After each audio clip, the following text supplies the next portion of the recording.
Hei maapallon ystävät! Tervetuloa oppimaan kestävän kehityksen tavoitteista. Kestävän kehityksen tavoitteet auttavat meitä pitämään huolta maapallostamme ja kaikista ihmisistä, nyt ja tulevaisuudessa. Tavoitteena on esimerkiksi, että kaikki pääsevät kouluun ja oppivat lukemaan, ja saavat puhdasta vettä ja tarpeeksi ruokaa, ja voivat hyvin. Tavoitteena on myös suojella luonnon ja eläinten monimuotoisuutta.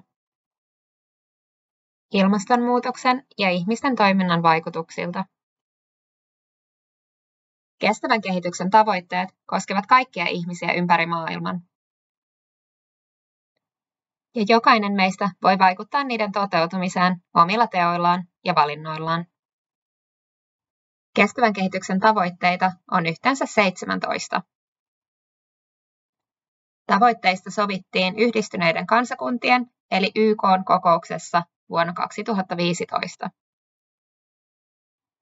YK koostuu 193 maailman maasta, Suomi mukaan lukien.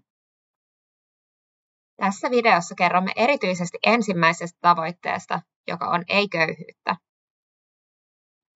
Ei-köyhyyttä on yksi tärkeimmistä tavoitteista, koska se vaikuttaa paljon muidenkin tavoitteiden toteutumiseen.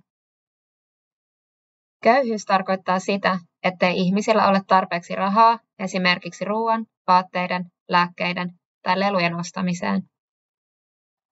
Monilla köyhillä ihmisillä ei ole mahdollisuutta mennä kouluun, asua turvallisessa kodissa tai osallistua harrastuksiin. Köyhyys heikentää mahdollisuuksia hyvään ja onnelliseen elämään. Köyhyyttä ja köyhiä ihmisiä on ympäri maailmaa. Joissakin maissa köyhyys on suurempi ongelma kuin toisissa. Ei-köyhyyttä tavoitteen tarkoituksena on poistaa köyhyys sen kaikissa muodoissa kaikkialta maailmasta, jotta kaikki ihmiset voivat elää hyvää elämää. Jokainen meistä voi vaikuttaa tavoitteen toteutumiseen. Voimme esimerkiksi lahjoittaa vanhoja vaatteita, leluja tai kirjoja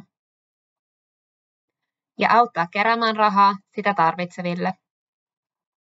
Pieni teko kerrallaan voimme muuttaa maailmaa.